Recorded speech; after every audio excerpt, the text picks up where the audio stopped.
So very warm welcome from me as well. My name is Dharmasa. Hope you had a good sit. I definitely had a very good sit. So last week I wasn't here, but we heard talk by Leitratna about meditation. So I thought I'd kind of pick that up a little bit and kind of talk a bit about the topic of mindfulness. So it won't be about meditation itself, but I will talk about mindfulness. And I'm partly doing that because I'm partly doing that for myself to kind of I really took the time to really think about mindfulness and what it means. Mindfulness being one of those main terms in Buddhism, isn't it? Who here has heard about mindfulness even before coming to the center? Yeah, exactly. So mindfulness seems to be everywhere these days. When I came to the Buddhist Center, well, who here is quite interested in mindfulness? Like, who here really is like sort of inspired by this concept of mindfulness? Great. I was not like that. This is why I'm giving this talk to sort of show what I've learned about it. Now I'm really inspired by this whole concept of mindfulness. But when I came, I thought it just sounded so boring. It just sounds so like, I don't know, soft and kind of laid back and not very energized. It sounds like as if you're supposed to just have no energy at all or something. It sounds like that to me. Anyways, it's not like that. It's just my own confusion. So bear with me. But I'm sort of partly giving this talk because I really wanted to look back and think, okay, what have I learned about mindfulness? What inspires me about mindfulness? What is mindfulness supposed to do in Buddhism? I thought we start by sharing a bit of like what we know about mindfulness, or maybe even you could say, where have you heard mindfulness used in outside of Buddhist circles? I sort of Googled mindfulness, and what came up were things like mindful yoga, mindful leadership. There was mindful sex as well. So I don't know. I just sort of throw it all in here. Where do we encounter mindfulness these days? Where have you encountered mindfulness or mindful eating? Mindful eating, great. Yeah, that's what I need to do. Commercialization. Just that it's become becoming commercial. I thought there's such a thing as mindful commercialization.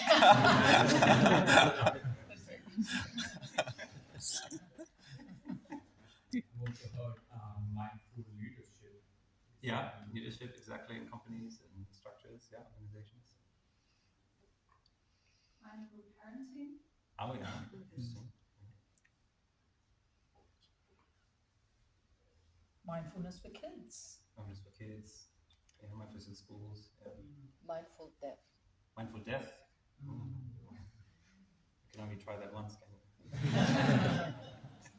Not much to practice there. Well, in Buddhism we have rebirth anyway.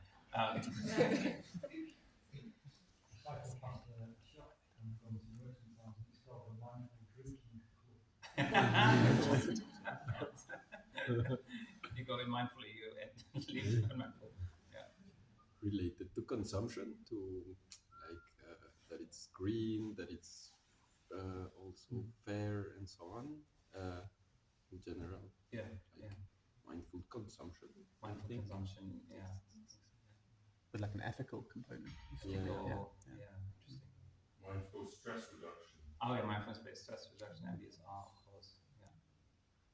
Mindful communications. Yeah. Sorry. We now have mindful tourism. Oh, what's that about? Being aware of your impact as a tourist. Right. On the one hand, I thought of it Yeah. when you said about mindful consumption. Yeah. But also like new strands of tourism that are arising to go places specifically to do like nature cleanups. Yeah, interesting. Okay. So we sort of see that mindfulness is everywhere. So we've heard like things about awareness. There's sort of an ethical sense in there. We heard a lot about mindfulness. It can be a bit confusing sometimes because people mean different things with mindful, this and that. But it's definitely sort of on board, isn't it? So I I just sort of asked myself that question, well, following the Buddhist path, what did the Buddha mean by mindfulness? Yeah, so this is what I'm going to talk about now, is what does Buddhism mean when Buddhism says, be mindful? Yeah, what kind of mindfulness do we mean? It's not that I'm saying this is the right kind of mindfulness, it's just like, okay, this is where it comes from, and then, these days it's sort of being applied in all sorts of different fields. Well, the first thing, and this is what if you're in the WhatsApp group, if you're not, you can join the WhatsApp group. There's a QR code outside. We post little announcements about these classes. I posted a little teaser about this topic, about this day's talk, and well, as I said, at first I was really not interested in mindfulness. It seemed a bit boring. It seemed a bit like as if you're sort of supposed to be passive all the time. Again, just my own misconception of what it's supposed to be. The first time I got really interested in it was when I read 2 verses by the Buddha. Yeah, 2 verses of the earliest scriptures. And they were saying, so the Buddha was apparently saying, or was said to have said, mindfulness is the way to the deathless. Those who are unmindful are like the dead. So mindfulness is the way to the deathless. Those who are unmindful are like the dead. And I thought, ooh, juicy. This is not passive at all. Sounds actually quite serious. I mean, I have absolutely no idea what the deathless is supposed to be. Something that doesn't have death. Sounds a bit like eternity or something, or might even ring bells of some sort of Christian thing. I didn't quite know what that meant in Buddhism. We will have a look at that later. But what these 2 verses, these 2 lines, I guess, this one verse is communicating to us is that mindfulness is essential in Buddhism. Yeah, mindfulness is an essential part of the Buddhist path. It's an essential core of the Buddhist teaching. It's the basis for all Buddhist practice. Without it, there wouldn't be a Buddhist path. Yeah. Without it, you couldn't really practice without mindfulness. Yeah. We also on our Wednesday nights in our kind of German-speaking class, we are actually going through a set of qualities that are to be developed if you want to grow spiritually, and at the center of it is mindfulness. Mindfulness is sort of the bit that holds everything together, that holds all these different qualities together. Mindfulness is sort of this core element of Buddhist practice. This is what leads to the deathless, whatever that might be. Yeah. Well, I can say as much that the deathless is supposed to be enlightenment. The deathless is nirvana. And I've just thrown 2 more words at you, which I don't really know what they mean. But just so you know, it's kind of this is sort of the whole path almost. You can sort of see from the viewpoint of mindfulness.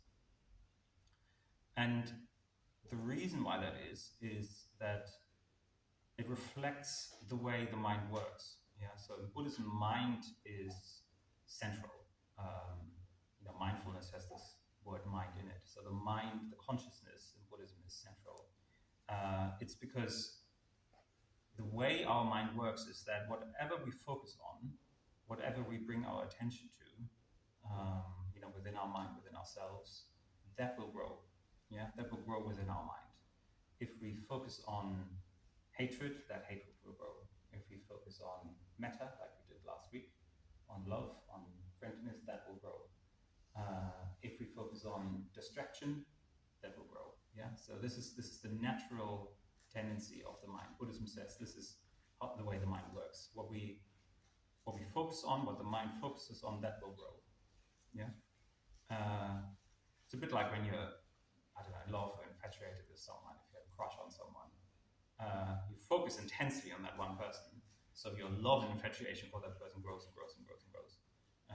Very difficult, especially if you're not supposed to be in love with them, or if it's just toxic, or it's never going to work out ever. Very difficult to get away from that, isn't it? But this is sort of that tendency of our mind. We're constantly sort of looking at something, we're constantly focusing on something, and that grows, that sort of manifests itself, that sort of hardens. So this focus isn't mindfulness now, usually. Usually we are unaware of what we're focusing on. Usually we just think about whatever, but we're not really aware of what we're thinking about. We're not really aware of where our mind is going, right?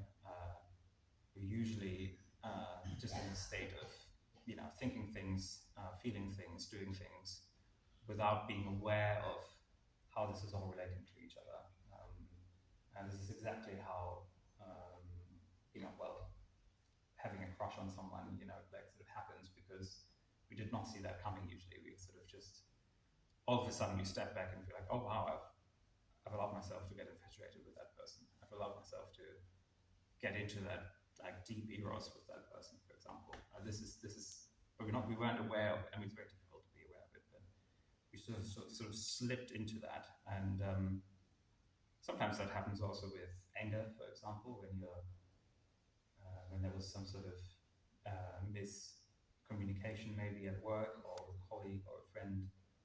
You just hear that maybe, or that person, you hear from a friend, oh yeah, that other friend that you have said this about you. You just slightly misunderstand what they meant by it. And all of a sudden you've created this story within yourself of, so my friend has sort of betrayed me behind my back. They sort of said something really, really nasty about me. And now you're focusing on that. Now you're sort of giving that element of your mind juice, and it becomes bigger and bigger and bigger. And you're sort of creating this world around you where that is truth. So usually we're quite unaware of where we're focused on, quite unaware of where our mind is going, and our minds are running havoc because of it. Yeah, because we're unaware. Our minds are doing all sorts of things because we're not aware of what we're doing and what we're thinking, what we're feeling. Yeah, this is, sometimes you wake up and think, oh God, I'm quite depressed, or I don't know why, and I don't know how that came about. I'm quite angry, and I don't really know why I'm angry. And you end up having all these sort of experiences where you don't know where they're coming from. I had that quite strongly, I think, when I was sort of around 18. I lived for a year in Japan. I just have this strong image of lying on these lovely tatami mats, which are like rice mats. And I couldn't sleep because I just felt like I don't know who I am. Like I don't have this. For me, that was a big problem to feel like I don't know what's going on in here. It's like I felt like I was really incapable of feeling or thinking or having any sort of strong experiences. And this is what eventually got me into Buddhism. So usually I am quite unaware of who I am and what I want to do and what I'm thinking. And this sort of tendency for the mind to create worlds, to create stories in Buddhism, we call prapancha. Yeah, so maybe you've heard this word. If you haven't heard this word, don't worry, don't need to remember it now. It's called prapancha. Prapancha is this tendency of the mind to not look at a direct experience, but just take like a little detail of our experience, over-focus on that, fiddle around with it, try to sort of look at whether we like it or not. If we like it, we try to see how we can get more of it. If we don't like it, we try to figure out a way of how to get rid of it immediately. Yeah, this is sort of, and on the top of that, we build a whole identity, which has nothing to do with reality and direct experience, because we've over-focused on one little detail of reality and not on the whole picture. Yeah, this is prapancha. To make it a bit more scary, Buddhism says that all of this is prapancha. All of the whole world is prapancha. It's just people thinking stories, making up worlds, not really focusing on reality. There's a sort of reality behind all of this, but we can't really see it because we just tend to pick and choose. Yeah, it's a bit of a scary thought. I'm sorry. It's a bit of a scary thought. But Buddhism says, well, that's fine because there's a way out of that. There is actually a reality to be perceived behind all that. Yeah, we are capable of seeing what's actually behind all of that. And I will come to that in a second. I just want to talk a bit more about the mind, really, and about the Buddhist view of mind. So I've just said, okay, well, wherever the mind focuses on, that grows. And because of that, we create prapancha, we create stories, and we create emotions that might not be very much in touch with what's actually going on. Yeah, we create these kind of realities around ourselves that are just a little bit, don't have much to do with actual reality. And this has a very natural reason. So Buddhism says that all we have is perception. Why the mind is central is because all we have is perception. We only have our minds, our senses, and then we have sort of reality impinging on our mind through the senses, right? This is all we have. This is all we can know about. All we can ever experience comes through the senses. And the senses are sort of the gateway between our mind and the outside world, so to speak. What we perceive as the outside world isn't full reality anyway. It's just the way reality is kind of impinging itself on the mind. Yeah. So, for example, well, I'll start with the physical senses. You know, you've got touch, for example, right? Reality or kind of the outside of my body is impinging itself through solidity, for example. I can feel the solid chair beneath me. I can feel the soft cushions, the soft blankets. I can feel the liquid water if I touch my fingers in there. But I can feel it on my lips, I guess. I did wash my hands. So I'm not drinking like that. Anyway. Where was I? So do you see, we know what wood is, but we can't really know wood for what wood is, right? We can only feel it and touch it. And even,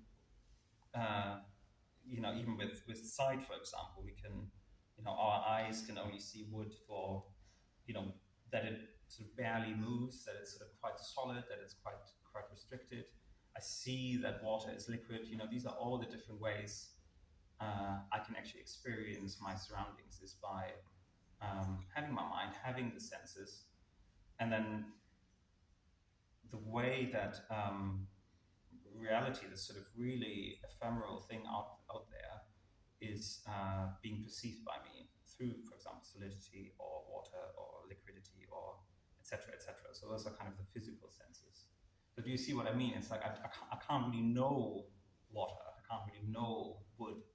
I can only see the way that wood and that water is kind of impinging onto my consciousness through the senses. Yeah. So there's a whole sort of reality out there which you can't know in our current state, which you can't fully know. Now, of course, we can research. Now, of course, we can know facts about these kind of things. But even in communication of facts, there's this element of the way we perceive those facts, the way we perceive those communications. I mean, there's lots of these communication theories out there, isn't there, where it's quite clear that you communicate things with a certain emotion, with a certain subtext, with a certain sort of message, and that communication is perceived in a different way. It depends on how I'm feeling about it, what I associate with the way that person said these things. So even with so-called facts, there's always this element of how we feel about them, the way we remember them. So even they are a kind of perception. Yeah. In science, it's quite clear that you want to realize the amount of emotional weight you're bringing to something, to an experiment or to an interpretation, in order to get as close to the facts as possible, right? But even there's always this sort of end bit of emotion or of interpretation there. The way that communication or everything that's coming from the outside is impinging on our consciousness. So all we have is mind. All we have is perception. We can't know anything more than that. We can't sort of fully know anything beyond that.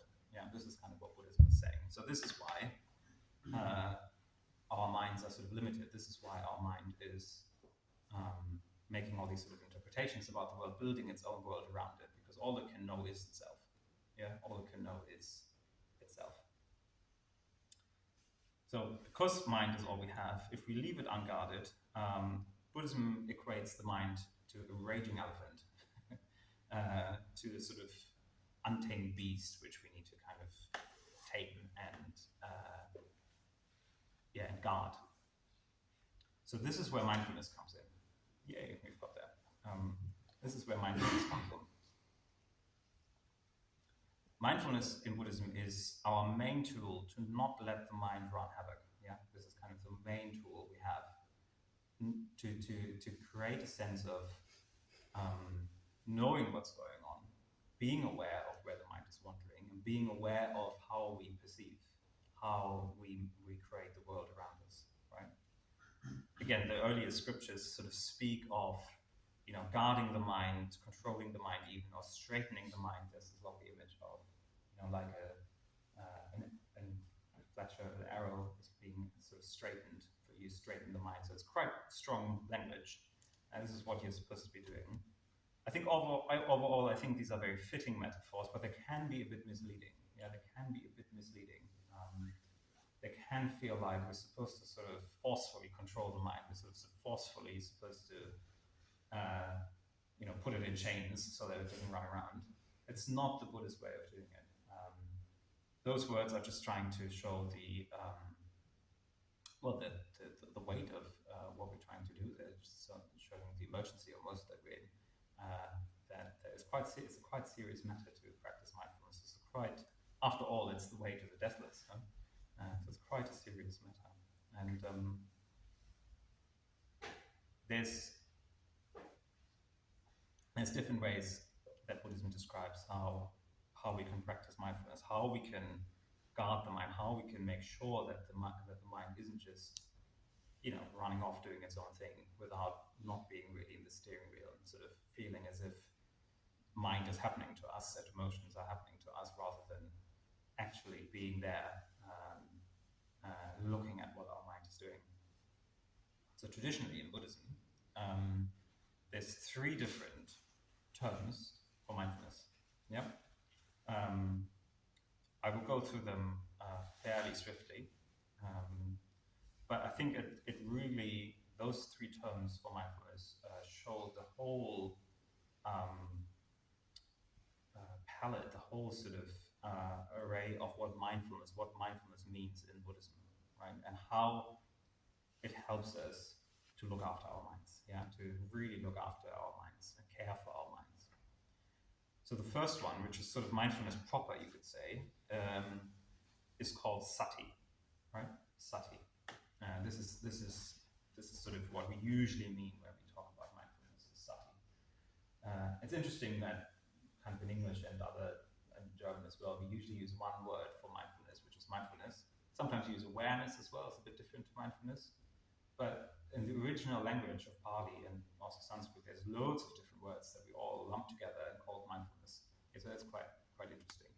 But if we really look at those different words, we can get a sense of what Buddhism is trying to communicate when we only use this word mindfulness. So again, coming back to sati. Sati is quite easy to remember, just 2 syllables, sati. It means something like recollection, actually. Yeah, you can translate it as recollection, or even memory, remembering, has this sort of connotation of remembering. What I like to call it is it's an awareness of our direct experience. It's sort of going beyond, it's going away from just looking at one little detail of our experience and then making loads of fantasy stories about it, but actually taking in the whole of our experience, taking in all those different layers of our experience. This is why I like the translation of memory or remembering, because I don't know, when I sit down and do a body scan, I'm like, oh yeah, I've got a body. Oh, totally forgot about that. So that's usually the feeling we get when we, unless you're a very physical person, not like me, very heavy. That's sort of the sense of sati, is this sort of remembering, is this sort of recollecting, is this remembering that, there is experience, it's always there, let me open up to it, let me be receptive to it, let me see what's there. It's a sort of curious looking into our experience. It's not a forceful focus. It's just a remembering of what the mind is doing all the time anyway. So traditionally we are mindful of our body and its movements.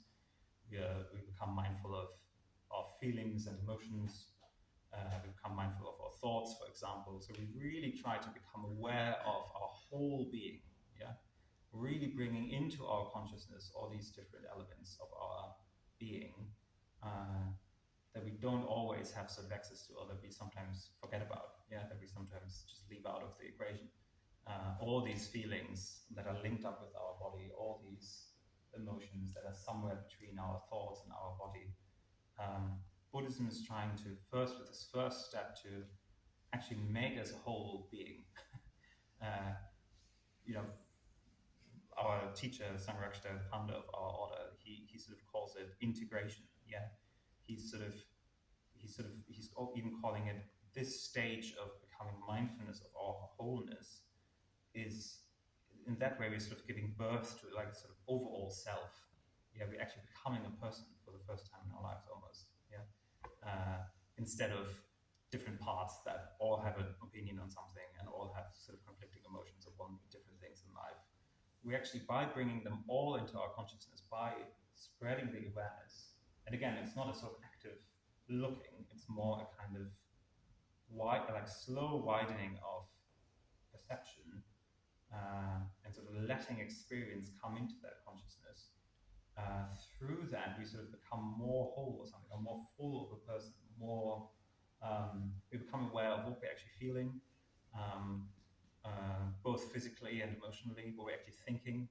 I myself need a lot of time to actually figure out what I'm thinking about things. I usually don't have an opinion on stuff. It's sometimes quite, like in team meetings here, for example, it take a long time to actually have an opinion on something. I just usually sit there and feel like, oh, I don't know, I'm not feeling anything right now, and then I sleep at night over it, and I'm like, oh, actually, I have a strong opinion on that, but it just sort of comes later. I need to actually, take that space to create this element of, okay, let's open up to my experience. Let me see what parts are there. What have I left out? Yeah, this is the usual direction that mindfulness takes. It's trying to see what have I left out of my awareness. What have I not looked at? What is my mind? Where's my mind usually going? Where's it not going? Can I bring that in to the consciousness?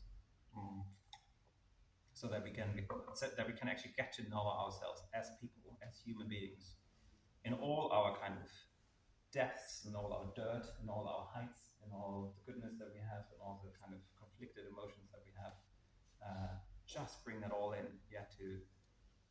because again, perception is all we have, so we might as well use it. Yeah, we might as well make good use of it to get to know ourselves. And just knowing ourselves already has this kind of integrating effect. We don't need to kind of artificially take all these different bits of us and kind of lump them together into a neat whole, or we sort of need to create a person. Sometimes we get that, don't we? This morning in our community, I live with a few people in a kind of Buddhist community, and we were talking about one of the guys was thinking about starting Tinder again, and we just talked about actually, you're just trying to create a sort of persona on there, which you probably don't find, like if you encountered that person on Tinder, if you matched with it, you probably wouldn't even be very interested in that person if you actually met that person. But you're trying to create a persona out there and put that out there, and then when you actually, when it comes to a date, my friend was saying, yeah, and it's so exhausting because I'm trying to keep up that persona that I'm just not that persona, but I'm trying to like recreate it. So it's a sort of first, and we do that not only on Tinder, we do that in, job interviews and everywhere really, in families even, with friendships. We're trying to create personas, and we think that this is integration, that this is becoming a mature person, that we think, oh, how am I supposed to be in this situation? How can I craft a persona around that? Usually what we only need to do is be as full as possible, be as mindful as possible of everything that's going on. And just by knowing who we are and what's going on, a persona will come out. Yeah, a sort of an individuality will come out. But this is what integration really means. We don't need to put much more effort into that. No further effort is needed. So yes, you could say that this is quite passive, but I feel I like to use the word receptive more. You're trying to be receptive to experience. You're trying to create conditions in which you are in touch with your direct experience. And direct experience is important. It's mindfulness of direct experience. It's not a kind of idea of how we feel. It's not an idea of, oh yeah, there's, I don't know, a bit of pain here. It's an actual lived experience of that pain. Maybe you're not even labeling it as pain. Maybe you can't even find words for, I don't know, pain or pleasure in your body. You're just you're really experiencing it. You are the pain or the pleasure. It's a sort of endless exploration of the mind almost. It's like when you open up to mindfulness, we explore the mind in its fullness, in its sort of vastness. We discover the most vibrant experiences. We discover the loveliest shades of emotions that we might have felt like we could never really experience. I had that a lot, kind of coming in touch with Buddhism. I thought I wasn't capable of much emotion. I mean, my ex told me so as well, so maybe that's a bit, you're never emotional. Anyway, maybe I was kind of clouded by that judgment, but took it very seriously. And well, for me, it was actually, both meditation, friendship as well here in the Sangha and with people. It sort of allowed me to have experiences that I never thought I would ever have. Sometimes you have deep meditation experience, what we call the dhyanas, which are just so out of the ordinary, which is so out of everything that you might have experienced. As sometimes people say through a drug experience or so, you get a similar sense of, there's a whole array of experiences out there that I usually don't have access to. I mean, you're looking at the most innocent person ever. I've never taken any drugs, so I can't. I've taken alcohol, but I don't cigarette or anything, so I'm sorry, I can't really say anything about that, but I've heard that is what happens, is that you step out of your current perception and a whole new world opens up to you. And Sangrachta, our teacher again, he sort of says there's these kind of drugs, they're kind of spiritual baby food. They help you see that there's something out there, but then at the end of the day, it's not very sustainable to keep having these experiences with drugs. So meditation is much better. You also don't have a hangover or whatever afterwards. You might, maybe, I don't know. Not as bad. It's more, you can kind of rely on your own mind to have these experiences. I have my exploration of music, for example, is like that. I mean, I keep talking about music because mainly 90% of my life is the Dharma, and then there's 10% music, and that's it. I'm a very simple man. Whoever knows me will laugh now. But even that is I started not feeling much. I thought I need to get in touch with my emotions, so I started going to opera, even though I didn't like it. Because I thought, Italian opera, I don't know, it's probably like full of emotion. And it was. But if you really give yourself to that, I don't know, I just found this layer of emotion lying there, which was just never experienced before. Like the first opera I ever went to was Madame Butterfly by Puccini. Mainly because of that Japanese connection. So it's set in Japan, and I like Japan, so I thought maybe I can get in there. I mean, it's a ridiculous story. I mean, it's like you just want to shake her and say, just get out of there. Like, because it's so stupid. I won't get into the story, but it's very naive. It's this very naive girl who gets sold to an American sailor, and I don't know, she falls in love. He actually doesn't really love her, but she's just completely out of her mind about this guy, and then in the end she kills herself. But anyway, which is the end of every opera. So there's no spoiler really. But it's just, I was sitting there thinking, for some reason I identify myself with her now. I have the emotions that she's going through because the music is transporting emotion into my being.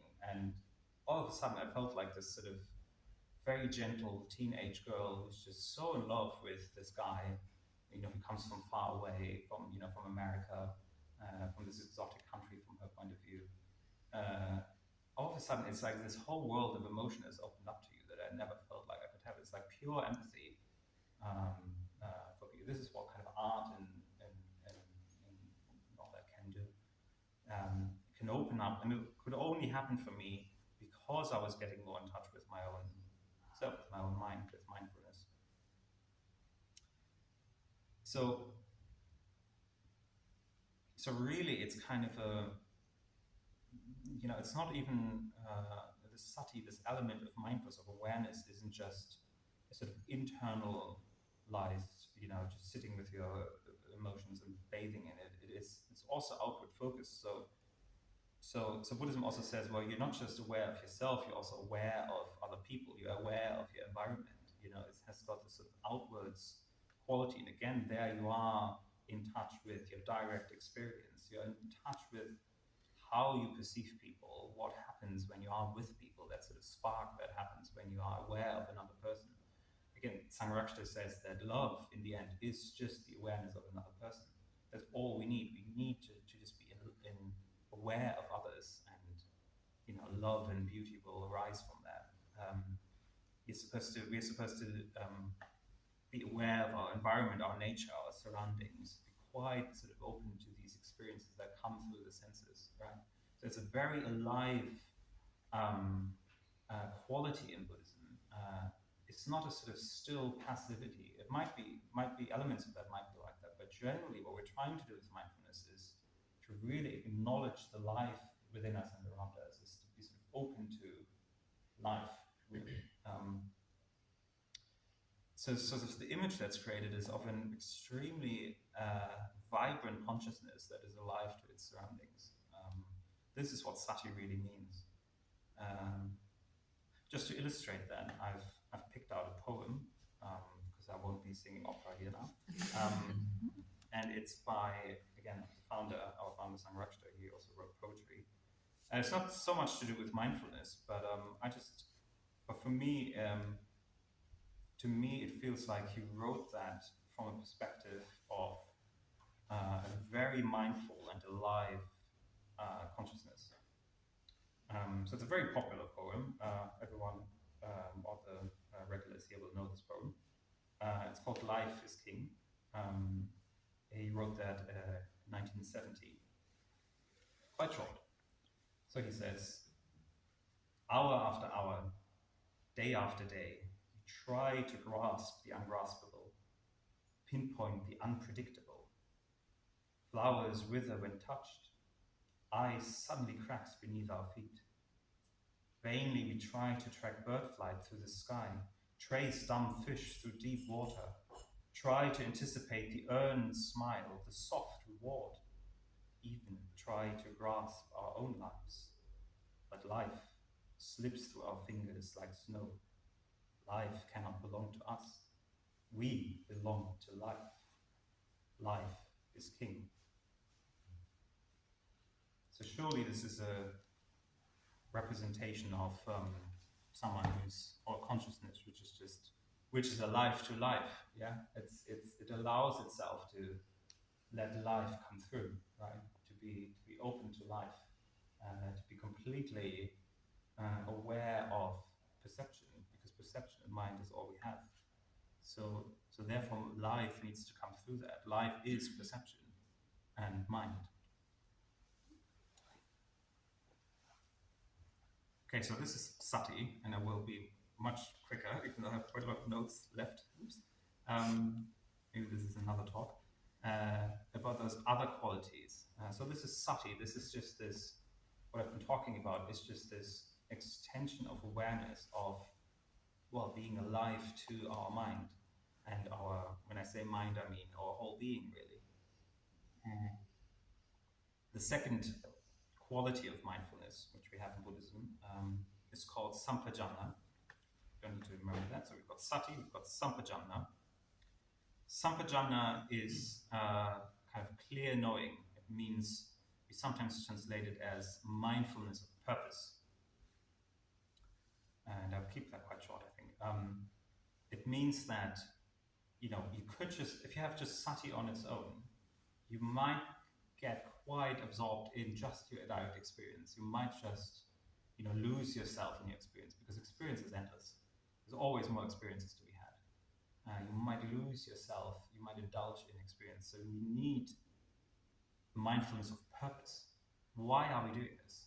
What is the goal here? Why are we looking at our experience? Why are we indulging in experiences? So you could sort of say that sati is mere observing, so that this rich awareness, and sampajana is the direction in which we want it to go. Yeah? Is the sort of knowledge of this is why we are aware.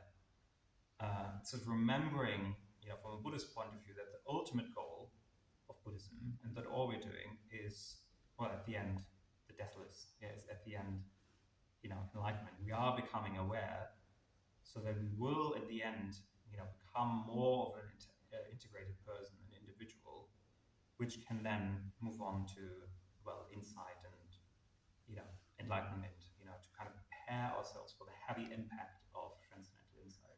I won't go into all that because I think Leitchotner has got a talk about wisdom and insight up his sleeve. Yeah, but I haven't written it yet. No, but eventually.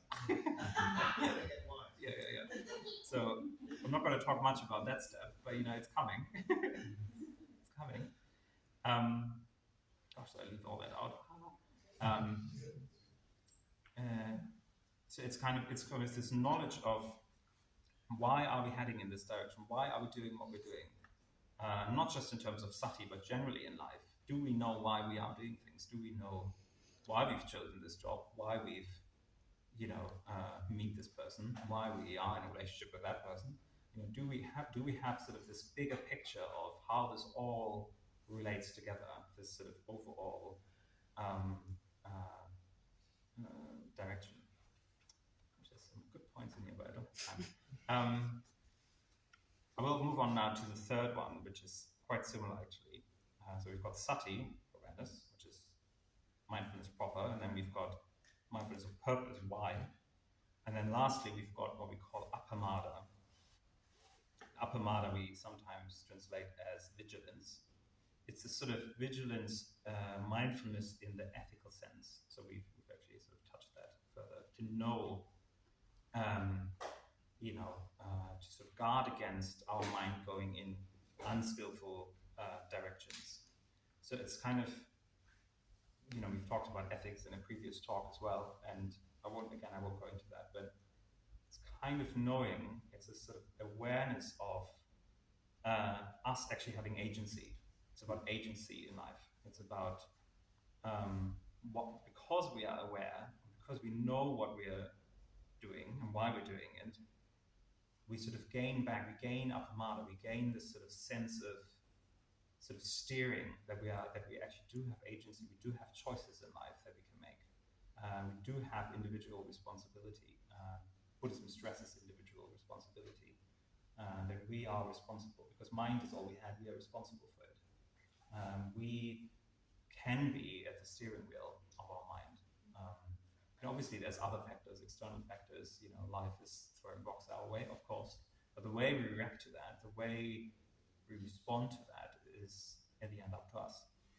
So this is what appamada means. Sati is noticing, is sort of being alive to everything, every single aspect of our experience. Sampajana is, we know that we're doing that because we want to grow, we want to transform. And appamada is kind of that sort of third level of awareness of steering it. Yes, steering it in that direction of growth.